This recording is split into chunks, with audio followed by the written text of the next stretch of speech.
আর ultimately আমি আরেকটা কথা বিশ্বাস করি, যারা অভিনয় এখানে আসছেন, যারা অভিনয় করেন, এগুলো অভিনেতা বা অভিনেত্রীকে কাদামাটির মতো রাখতে হয় নিজে, খুব নরম করে। মানে নরম মাটিটা দিয়ে ডিরেক্টর যে কোনো শেপ তৈরি করতে পারেন। মাটিটা যদি শক্ত হয়ে যায় তাহলে কিন্তু আর শেপ বানানো যায় না, তখন ভেঙে যায়। এটা কমন পড়ে যায় আসলে, হাত চলাফেরা, কথাবার্তা, অনেক কিছু আমার ব্যক্তি জীবনের সঙ্গে আমার মিলেই যায়। এটা 10 to 20% যতই আমরা মানে ছাড়তে চেষ্টা করি না কেন, প্রথমে নিজেকে আগে ভুলে যাওয়া।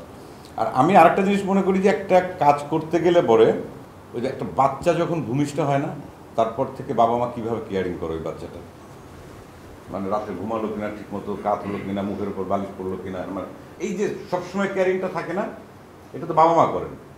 ঠিক যখন কোনো অভিনেতা বা অভিনেত্রী যখন অভিনয় করতে যান, এই কেয়ারিংটা, এই প্রত্যেকটা ওর যে চলাফেরা বা ওর যে আস্তে আস্তে যে বড় হচ্ছে, ওই ক্যারেক্টারে যে ও ঢুকছে বা ওই চরিত্র হয়ে ওঠার জন্যে প্রত্যেকটা মুহূর্তে দরকার হচ্ছে ডিরেক্টরের সাপোর্ট।